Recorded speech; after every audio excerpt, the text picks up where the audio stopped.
Hello class, in this video I want to talk about the titles of essays and the tone of your writing.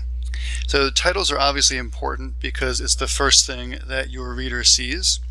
The way that titles are written is going to be different from genre to genre. Genre means the type of writing. So in this video I'm going to be looking at some titles of newspaper opinion articles.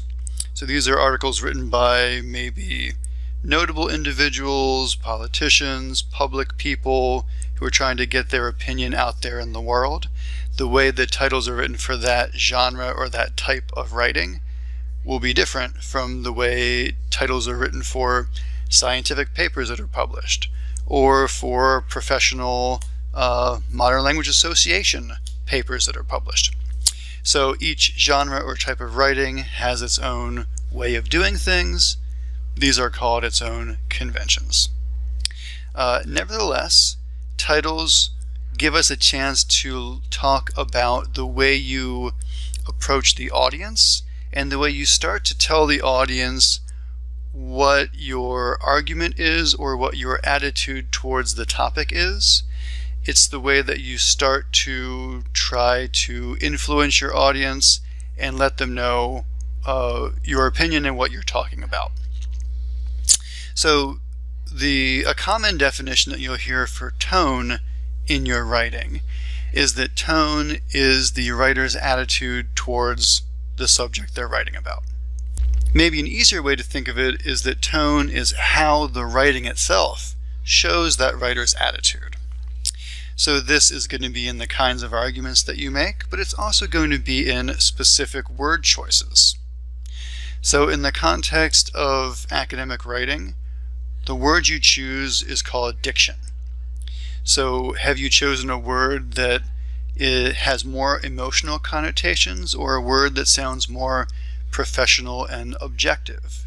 Have you chosen something that's going to make people feel something and evoke a memory, or have you chosen a word that's going to sound kind of formal and distant, right? And just very cut and dry. Making choices about the words you use is going to be related to the kind of arguments you make and to the way you want to present yourself.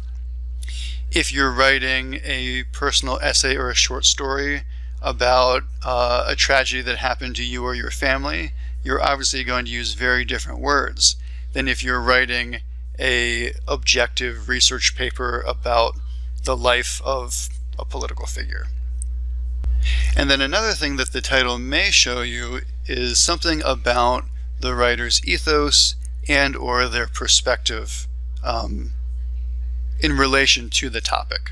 So in this video we're going to see a couple of titles that have first person, right? So they have I, or they have me, so the writer is intimately involved themselves, right?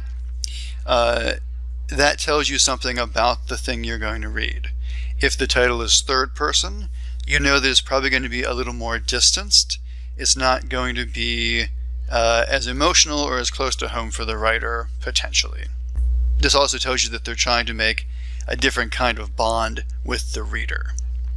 In another video in this class we talked about dealing with a hostile reader. So maybe you think I should appeal to a reader that disagrees with me by telling something emotional about myself. That's one way to go. Or you may think, well, I know that my reader disagrees with me, so I'm going to be very objective and formal and approach this in a super professional way. That's another approach. In persuasive writing, in academic writing, there's often no single right answer that works in every situation. So you're going to combine your appeals, your tone, your diction or word choice, and your personal presentation of the arguments that you make based on the context, based on what you know about that audience, and based on your specific purpose for that specific piece of writing. Okay, with that said, let's look at two quick examples of titles that can show us these principles in action. So here's our first example. So all of these examples come from a web page from the Washington Post. This is a roundup of quote-unquote our favorite Washington Post op-eds of 2019. So all of the text is just taken from that web page. Our first example is titled, "A man I found guilty of dealing drugs died in prison. I wish I could take the verdict back." So you notice this is not how we typically think of a title. It's two sentences that sounds like the beginning of a paragraph. That is because in this genre, this is a newspaper opinion piece, is very often going to use narrative techniques or storytelling techniques, and sometimes you'll see a newspaper's website like the Washington Post, the Los Angeles Times, the Chicago Tribune. You'll see them having longer titles in opinion pieces. This may not be the expectation for most research papers, and in fact it won't be. In some kinds of academic writing, you'll often see a short title, a colon, and then almost like a subtitle or a title that says a little bit more about the subject. But for our purposes, we want to look at some things about the author's presentation of themselves and the way they're going to approach the audience. So if we think about this title, we know it's going to be first person. We know it's going to be a story, at least partially retelling a story that involves this person. And let's think about the situation. We know that the writer found someone guilty of dealing drugs. We know that the writer is a judge. We know that the writer made one choice in the past, and we know that that writer wants to change that choice or wishes that they could, right?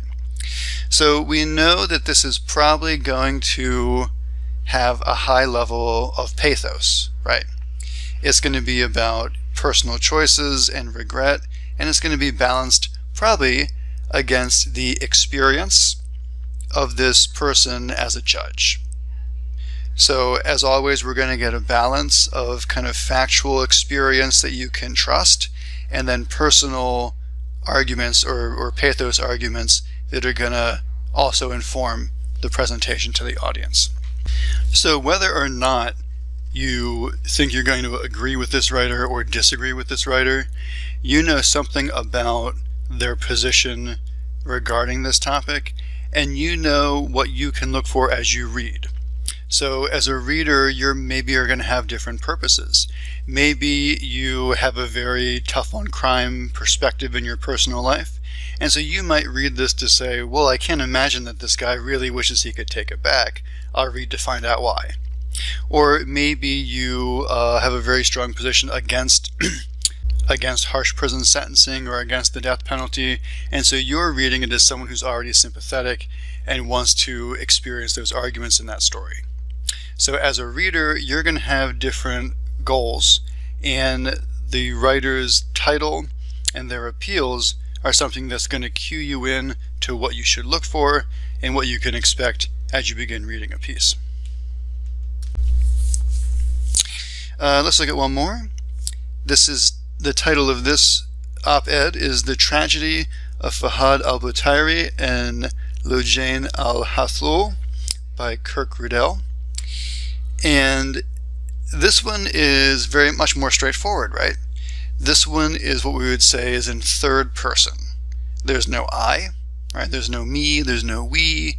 It doesn't sound necessarily like the writer is going to be involved in the story.